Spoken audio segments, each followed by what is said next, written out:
నమస్కారం ETV news కు స్వాగతం ముందుగా ప్రధాన అంశాలు ఇది యుద్ధాల సమయం కాదు ఆస్ట్రియా పర్యటనలో మోదీ పునరుద్ఘాటన ముస్లిం మహిళలు భరణానికి అర్హులే విడాకుల కేసులో సుప్రీంకోర్టు స్పష్టీకరణ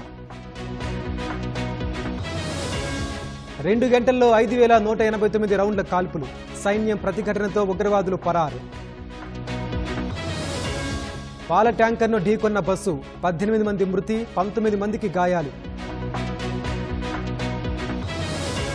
భారత్ చైనా సరిహద్దుల్లో భారీగా బంగారం 108 కిలోల పసిరి బిస్కెట్లు పట్టివేత నక్సల్స్ స్థావరంలో ప్రయోగశాల ఛత్తీస్గఢ్ అడవుల్లో గుర్తింపు 7 రోజుల పోలీస్ కస్టడీకి మిహిర్ షా బార్పై కదం తొక్కిన బుల్డోజర్లు 22 ఏళ్లైన చెక్కు చెదరని మృతదేహం పెరూలో హుస్కరన్ పర్వతంపై వెలికితీత